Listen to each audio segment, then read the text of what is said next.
അതുകൊണ്ട് നമ്മൾ ഇങ്ങോട്ട് ഇറങ്ങും ബൈക്കിൽ. എനിക്ക് ബൈക്കിൽ ഇങ്ങനെ ട്രാവൽ ചെയ്യുന്നത് ഭയങ്കര ഇഷ്ടമാണ്. എല്ലാ വീക്കെൻഡും ഞാൻ വരുമ്പോൾ ഈ റോഡിൽ കൂടി പോയിട്ടുണ്ട്. അപ്പോൾ ഞാൻ ഈ കോളേജിൽ കയറി പഠിക്കണം അങ്ങനെയൊക്കെ ഒരു ഇൻട്രസ്റ്റ് ഉണ്ടായിരുന്നു പണ്ട്, പക്ഷേ കയറിയിട്ടില്ല. ഇപ്പോഴാണ് ആദ്യമായിട്ട് വരുന്നത്. ഭയങ്കര സന്തോഷമുണ്ട്. അല്ല, ഇനി പഠിക്കണമെന്നുണ്ട്, പക്ഷേ കിട്ടുമെന്ന് അറിഞ്ഞൂടാ. എനിവേ, ആക്ച്വലി ഈ പാട്ട് ഇവിടെ പ്രസൻറ്റ് ചെയ്യുന്നതിൽ ഭയങ്കര സന്തോഷമുണ്ട്. കാരണം എപ്പോഴും ഇങ്ങനത്തെ ഒരു പാട്ടുണ്ടല്ലോ, ഈ പാട്ടിൻ്റെ ഇപ്പം ശരിക്കും ഇത് കോളേജിൽ റിലീസ് ചെയ്യാൻ പറ്റുന്ന ഒരു പാട്ടാണ്, എനിക്ക് അറിഞ്ഞുകൂടാ. കാരണം ഒരു വെള്ളമടി സോങ്ങാണ് ഇത്. പക്ക വെള്ളം അടിച്ചിട്ട് പാടുന്ന ഒരു അടിപൊളി സോങ്. എന്നുവെച്ചാൽ ഈ പാട്ട് ഇതിൽ ഞാൻ പാടിയിട്ടുണ്ട്, ആൻ്റണി ദാസൻ സാറ് പാടിയിട്ടുണ്ട്, ഇതിൽ ഒത്തിരി സിംഗേഴ്സാണ് പാടി. അതിൽ എൻ്റെ വോയിസും ഉണ്ട്. അത് ഇവർ മാറ്റാൻ പറഞ്ഞിട്ടില്ല. ഞാൻ ചുമ്മാ എപ്പോഴും ഈ കമ്പോസ് ചെയ്യുമ്പോൾ പാടുന്നതാണ്. അപ്പോൾ ഇവർ അതിലൊരു പാമ്പ് കഴിക്കുക ഇങ്ങനെയൊക്കെയാണ് പാടിയിരിക്കുന്നത്. ശരിക്കും തെറ്റിച്ചാണ് പാടിയിരിക്കുന്നത്. തെറ്റിച്ച് പാടിയ ചിലപ്പോൾ നന്നാകും എന്ന് വിചാരിച്ച പാട്ടാണിത്. അത് എല്ലാവർക്കും ഭയങ്കര ഇൻട്രസ്റ്റ് ആണ്. ഡയറക്ടർ ഉൾപ്പെടെ സാമ്പാടിയത് മതി. അതിൻ്റെ റീസൺ എന്താണെന്ന് വെച്ചാൽ, ഇപ്പം പാട്ട് എന്ന് പറയുന്നത് ഭയങ്കര ശ്രുതി ക്ലിയർ ആയിരിക്കണം, ഭയങ്കര ടൈമിങ്ങിലിരിക്കണം, അങ്ങനെ ഒന്നുമില്ല. ഒരു പാട്ട് ഹിറ്റാകണമെങ്കിൽ അത് ആൾക്കാർക്ക് സ്ട്രെയിറ്റ് ടു ഹാർട്ട് പോകണം. ഇപ്പോൾ രാജാ സാറിൻ്റെ പാട്ട് പോലെ, അല്ലെങ്കിൽ അതൊരു ഈവൻ്റാണ്. ഒരു പാട്ട് എന്ന് പറയുന്നത് ഒരു സമയത്ത് എൻജോയ് ചെയ്യണം എല്ലാവർക്കും. അങ്ങനത്തെ ഒരു പാട്ടാണ് ഇത് എന്ന് വിചാരിച്ച് ചെയ്തിരിക്കുകയാണ്. നിങ്ങൾ ഈ പാട്ടിനെ കേട്ട് സപ്പോർട്ട് ചെയ്ത്, പാട്ടിനെ മാത്രമല്ല ഈ പടത്തിനെയും. കാരണം ഈ പടം നോട്ട് ഓൺലി ഈ സോങ് മാത്രമല്ല, ഈ പടത്തിൻ്റെ ഫുൾ മ്യൂസിക് എന്ന് പറയുന്നത്, ബാക്ക്ഗ്രൗണ്ട് സ്കോർ എന്ന് പറയുന്നത് ഈ പടത്തിനോട് ചേർന്ന് നിൽക്കുന്ന ഒരു സംഭവമാണ്. കാരണം കൂടുതൽ ഡയലോഗ്സ് ഇല്ല. നമ്മൾ ഈ ചാർലി ചാപ്ലിൻ പടങ്ങൾ പോലെയല്ലേ, കൂടുതൽ ആക്ഷൻ ആയിരിക്കും, റിയാക്ഷൻ എല്ലാം ഫേസിലായിരിക്കും. അതായത് അഭിനയിക്കുന്നതിൽ തന്നെ കോമഡി ഉണ്ട്, പറയാതെ തന്നെ അത് കൺവേ ചെയ്യുന്നുണ്ട് ആക്ടേഴ്സ്. ഇതിൽ ചെയ്തിരിക്കുന്ന എല്ലാവരും വളരെ ഗംഭീരമായിട്ട് ചെയ്തിട്ടുണ്ട്. സോ മ്യൂസിക് അതിൻ്റെ കൂടെ തന്നെ ഒരു പ്ലേ ചെയ്ത് പോകുമ്പോൾ അങ്ങനെ ഒരു അവസരം എനിക്ക് ഈ പടത്തിൽ കിട്ടി. സോ അഞ്ജന ടോക്കീസ്, ഇതിൻ്റെ ഡയറക്ടർ, എല്ലാ ടീമിനും ഇതിൽ അഭിനയിച്ചിരിക്കുന്ന സാറൊക്കെ വേറെ ലെവലിൽ ചെയ്തിട്ടുണ്ട്. ഞാൻ സാറിൻ്റെ എല്ലാ പടവും ഞാൻ കാണും, പക്ഷേ ഈ പടത്തിൽ ടോട്ടലി ഡിഫറെൻ്റ് ആണ്. ഇത് നമുക്ക് തോന്നിപ്പോകും ഇത് നമ്മുടെ അടുത്തുള്ള വീട്ടിൽ ആരെ പോലെ ഉണ്ടല്ലേ, അങ്ങനെ തോന്നിപ്പോകും. അങ്ങനെ ഒരു ഇതാണ്. സോ ഈ പടം എനിക്കൊരു ഇപ്പോൾ ചെയ്തുകൊണ്ടിരിക്കുന്ന എല്ലാ ജോണറിലും എല്ലാ ലാംഗ്വേജിലും ചെയ്യുന്നുണ്ട്, ഹിന്ദി, തമിഴ്, തെലുഗു.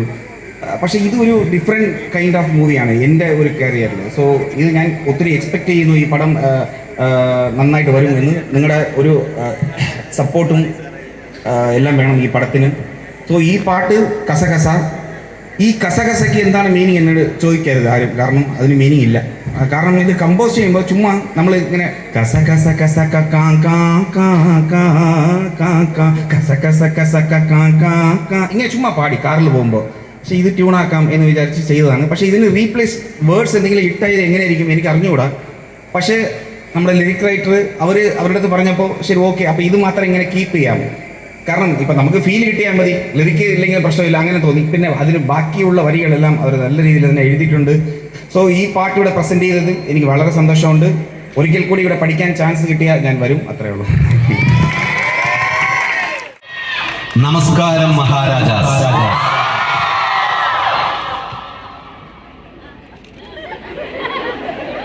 എനർജി ഉള്ളോ? നമസ്കാരം മഹാരാജാസ്. Thank you. ഒരുപാട് വ്യക്തികളെ മഹാരഥന്മാരാക്കി ഉയർത്തിയ ഈ വിശിഷ്ട കലാലയത്തിൽ വരുവാനും പുതിയ ഇല്ലെങ്കിൽ വരാനിരിക്കുന്ന മഹാരഥന്മാരെയൊക്കെ നേരിട്ട് കാണുവാനും ഒക്കെ സാധിച്ചാൽ അതിയായ സന്തോഷമുണ്ട്, അഭിമാനമുണ്ട്. കാരണം ലോകത്ത് എവിടെ ചെന്നാലും അവിടെ ഒരു മഹാരാജാസുകാരനോ ഒരു മഹാരാജാസുകാരിയോ ഉണ്ടായിരിക്കും. അവരോടൊക്കെ സംസാരിക്കുന്ന സമയത്ത് അവരോട് ചോദിച്ചു കഴിഞ്ഞാൽ അവർ പറയുന്നത് അവരുടെ ഏറ്റവും സുവർണ കാലഘട്ടം ഏതാണെന്ന് ചോദിച്ചു കഴിഞ്ഞാൽ മഹാരാജാസിൽ പഠിച്ചിരുന്ന കാലഘട്ടമാണെന്നാണ് പറയാറ്. അതിൽ കേൾക്കുമ്പോൾ നമുക്കും കൊതിയാവും. നമ്മളും കലാലയത്തിലേക്ക് പഠിച്ചിട്ടുണ്ട്. പക്ഷെ മഹാരാജാസ് എന്താണ് അതിൻ്റെ ഒരു പ്രത്യേകത? അപ്പോൾ കുറേ കാര്യങ്ങൾ അറിഞ്ഞു. നമ്മുടെ ഈ സെൻട്രൽ സർക്കിളിൽ നടക്കുന്ന സമരം മുളയ്ക്കുന്ന സെൻട്രൽ സർക്കിളിൽ നിന്നാണ്. പ്രണയം മുളയ്ക്കുന്ന പിരിയങ്കോവണി അല്ലേ, ഇവിടുത്തെ കോറിഡോർ, പിന്നെ നല്ല അടിപൊളിയായിട്ടുള്ള വൃക്ഷങ്ങൾ, മാറി മാറി വരുന്ന സീസണലായിട്ട് വരുന്ന നല്ല പൂക്കൾ, എല്ലാം കൊണ്ട് സമൃദ്ധമാണ്. വർഷാവർഷം നടത്തുന്ന പിന്നെ പഴയ പൂർവ്വ വിദ്യാർത്ഥി സംഗമം, അതിലെ മമ്മൂക്കയെ പോലുള്ള ലെജൻസുകളൊക്കെ വരിക, എല്ലാം കൊണ്ടും അഭിമാന നിമിഷമാണ്. അപ്പോൾ നമുക്കും ആഗ്രഹമാണ് ഇവിടെ എത്തണമെന്ന്. എന്തായാലും ആഗ്രഹിച്ചു, ഇവിടെ എത്തപ്പെട്ടു. ഒരുപാട് സന്തോഷമുണ്ട്. പിന്നെ നിങ്ങളെല്ലാവരും പിന്നെ ഈ അടുത്ത സമയത്ത് 2 ദിവസത്തിന് മുമ്പ് എൻ്റെ ഒരു കൂട്ടുകാരിയോട് ഞാൻ ചോദിച്ചു, മഹാരാജാസിൽ പഠിച്ച മഹാരാജാസിനെ കുറിച്ച് എന്താ പറയാനുള്ളതെന്ന്. ആ കൂട്ടുകാരി എന്നോട് പറഞ്ഞത്, മഹാരാജാസിൽ പഠിച്ചിരുന്ന സമയത്ത് പ്രണയിക്കാൻ പറ്റിയില്ല, അതാണ് എൻ്റെ ഏറ്റവും വലിയ ദുഃഖമെന്ന്. അവർക്ക് പറ്റിയില്ല. എന്താണ് ഇതിൻ്റെ ഒരു വൈബ് എന്ന് അറിഞ്ഞാൽ കൊള്ളാമെന്നുണ്ട്. പ്രണയിക്കാൻ വേണ്ടിയിട്ടല്ല, PGക്ക് കഴിയുമെങ്കിൽ നിങ്ങൾ സഹകരിച്ചാൽ ഞാനും ഒരു അഡ്മിഷൻ എടുക്കാം. സാമിനും ഭയങ്കരമായിട്ട് ഇഷ്ടമായി. അല്ല, പ്രണയിക്കാൻ വേണ്ടിയിട്ടല്ല കേട്ടോ, ഇത് എന്താ വൈബ് എന്ന് മനസ്സിലാക്കാൻ വേണ്ടിയിട്ടാണ്. മനസ്സിലായല്ലോ? എന്തോ പിന്നെ ഒരുപാട് സന്തോഷമുണ്ട്. കാരണം ഇപ്പൊ ഇവിടെ ഉള്ള ആൾക്കാരൊക്കെ, അല്ലെങ്കിൽ ഇവിടെ പഠിക്കുന്ന കുട്ടികളൊക്കെ സിനിമയിൽ അഭിനയിക്കാൻ കാത്തിരിക്കുന്നവരാണ്. അല്ലെങ്കിൽ സിനിമയിൽ അഭിനയിക്കുന്നത് എത്ര പേര് വരാൻ താല്പര്യമുണ്ടോ ഇങ്ങനെയൊന്നും ചോദിക്കേണ്ട കാര്യമില്ല. എന്താ പറയുക, നമ്മുടെ അതെ, പൂന ഫിലിം ഇൻസ്റ്റിറ്റ്യൂട്ട് ആണ് നമ്മുടെ ഈ ക്യാമ്പസ് എന്ന് ഞാൻ മനസ്സിലാക്കുന്നു. അതെ, കേരളത്തിലെ പൂന ഫിലിം ഇൻസ്റ്റിറ്റ്യൂട്ടാണ് നമ്മുടെ മഹാരാജാസ് കോളേജ്. അതുകൊണ്ട് തീർച്ചയായിട്ടും ഒരുപാട് കലാകാരന്മാരും കലാകാരികളൊക്കെ ഇവിടുന്ന് വരാനുണ്ട്. നിങ്ങളുമായിട്ടൊക്കെ ഒരുമിച്ച് അഭിനയിക്കാനും വർക്ക് ചെയ്യാനൊക്കെ സാധിക്കട്ടെ. പിന്നെ സിനിമയെ അത്തരത്തിൽ നോക്കിക്കാണുന്ന ആൾക്കാരാണ് നിങ്ങൾ ഓരോരുത്തരും. അതുകൊണ്ട് തന്നെ നമ്മുടെ പുതിയ സിനിമ തെക്ക് വടക്ക്, അത് ഒക്ടോബർ 4-ാം തീയതി റിലീസാകുകയാണ്. തീർച്ചയായിട്ടും നിങ്ങളത് കാണുക. ആ സിനിമ കണ്ടതിന് ശേഷം നിങ്ങൾ സംസാരിക്കും എന്നുള്ള കാര്യത്തിൽ നമുക്ക് വിശ്വാസമുണ്ട്. ഇത് ഹ്യൂമറിന്റെ പശ്ചാത്തലത്തിലാണ് ഈ സിനിമ പറഞ്ഞിരിക്കുന്നത്. ഒരു മ്യൂസിക്കൽ ട്രീറ്റ്മെന്റ് ആണ്. സാം നന്നായിട്ട് പണിയെടുത്ത് വെച്ചിരിക്കുന്ന ഒരു സിനിമയാണ്. അദ്ദേഹം പറഞ്ഞതുപോലെ അദ്ദേഹം ഒരുപാട് ഭാഷകളിൽ ചെയ്തിട്ടുണ്ടെങ്കിലും ഇത് വെയിറ്റിംഗ് ആയിട്ടിരിക്കുന്ന ഒരു സിനിമയാണ്. തീർച്ചയായിട്ടും അതൊരു നല്ല എക്സ്പീരിയൻസ് ആയിട്ട് മാറട്ടെ. സിനിമ സംസാരിക്കട്ടെ, നിങ്ങളും സംസാരിക്കും. Thank you. പിന്നെ ഞാൻ ഇവിടെ പഠിക്കണമെന്ന് ഒരുപാട് ആഗ്രഹിച്ചു. പഠിച്ചിട്ടില്ല എങ്കിലും കുറച്ചു പേർക്കൊക്കെ അറിയാം, ഞാനിവിടെ വർക്ക് ചെയ്തിരുന്നു സുവോളജി ഡിപ്പാർട്ട്മെന്റിൽ തവളപിടുത്തക്കാരനായിട്ട്. എൻ്റെ നിന്ന് മിസ്സായ പല തവളകളും ഇവിടെ ഓടി നടക്കുന്നുണ്ട്. ഓക്കെ, അതെ, സീനിയേഴ്സ് എന്ന സിനിമയിൽ അങ്ങനെ ഞാനിവിടെ എത്തിയിട്ടുണ്ട്. എന്തായാലും ഒരുപാട് സന്തോഷം. Thank you. നേരത്തെ പറഞ്ഞ പോലെ തന്നെ നന്നായിട്ട് പഠിക്കൂ, നല്ല പ്രണയങ്ങളുണ്ടാവട്ടെ, നല്ല സൗഹൃദങ്ങളുണ്ടാവട്ടെ, സൗഹൃദമായിരിക്കട്ടെ ഏറ്റവും വലിയ ലഹരി എന്നുകൂടി പറഞ്ഞുകൊണ്ട് നിർത്തുന്നു. Love you all. Thank you. പ്രിയമുള്ളവരെ,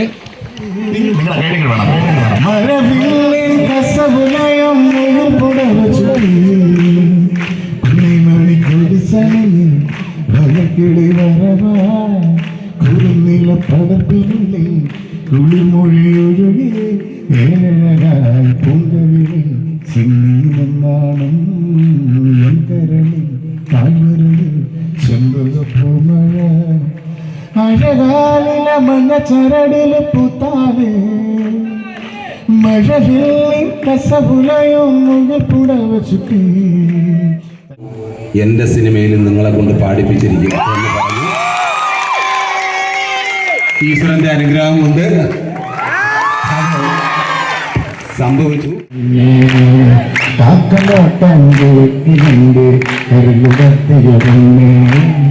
നോക്കി നോക്കി എന്തിനെ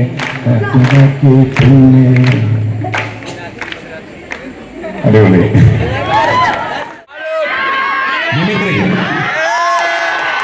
പുതിയ മിമിക്രി താരങ്ങൾ വന്നതിന് ശേഷം പേടിയാണ് മിമിക്രി അവതരിപ്പിക്കാൻ.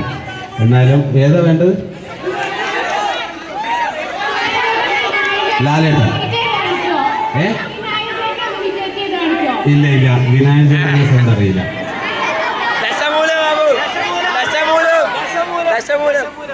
ദശമൂലം എന്താണ്?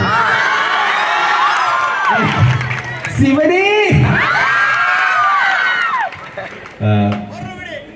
ലാലേട്ടന്റെ ബിന്ദു പണിക്കർ ലാലേട്ടൻ എന്ന് ഇങ്ങനെ കളിയാക്കല്ലേ.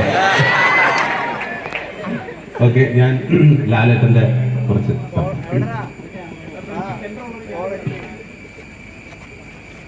കൂറുമില്ലാത്ത പ്രവാസിയുടെ വെള്ളാരം കല്ലുകൾ ഉതിരുന്ന ഒരു വേനൽ പകലിൽ കാളിയാർ ഗർജിച്ചു. ലിയാ ഡാൻസിന്റെ കാളിയ, ഖരാനകളുടെ കാളിയ, ഗതകാല സ്മൃതികളിൽ ശവകുടീരങ്ങളുടെ മൗനം പേറുന്ന കൊട്ടാരങ്ങളിൽ ധ്രുവതിന്റെ വിറയാർന്ന വേദന കേൾക്കാൻ ചെവി ഓർത്താൻ ഹിന്ദുസ്ഥാനി സംഗീതം പഠിക്കണമെന്ന് മോഹായത് നേരെ ചെന്ന് കയറിയത് ഒരു സിംഹത്തിന്റെ മറയിൽ ഉസ്താദ് ബാദുഷാ ഖാൻ. ആവശ്യം അറിയിച്ചപ്പോൾ ദക്ഷിണ വയ്ക്കാൻ പറഞ്ഞു. ഒരു തന്റെ ഓട്ടക്കീശയിൽ എന്തുണ്ട്? സപ്നോങ്കി സിന്ദഗി ജോ കഭി നഹീ കബൽ ഹോഗാ. ഇനി ആവർത്തിക്കില്ല. Thank you. ഇംഗ്ലീഷ് പറയുന്നതൊക്കെ ഭയങ്കര രസമാണ്. ഞാൻ മനസ്സിലാക്കുന്നത് സ്റ്റീൽ പാത്രം നമ്മൾ തറയിലെടുത്തിട്ട് എങ്ങനെയൊക്കെ പോകും, അതാണ് പുള്ളിയുടെ ഇംഗ്ലീഷ്. ശ്രദ്ധിച്ചിരുന്നോ? ഇല്ലേ പിടിയിട്ടില്ല കേട്ടോ.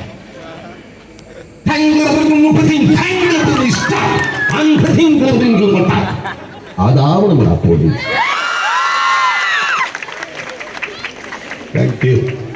അപ്പൊ ഏകദേശം ഓക്കെ.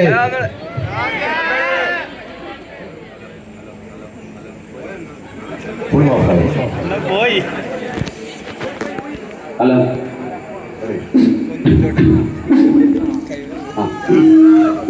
റെഡി. കണ്ണ് കിളിനി എന്നിലെ വർണ്ണ കനവിൽ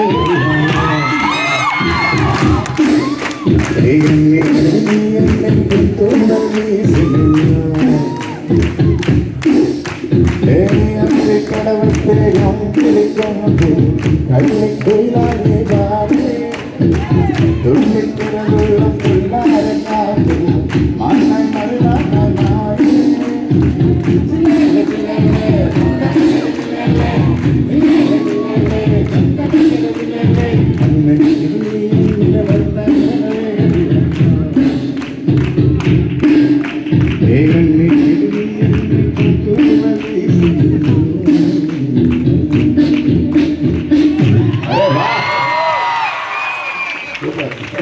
Thank you so much.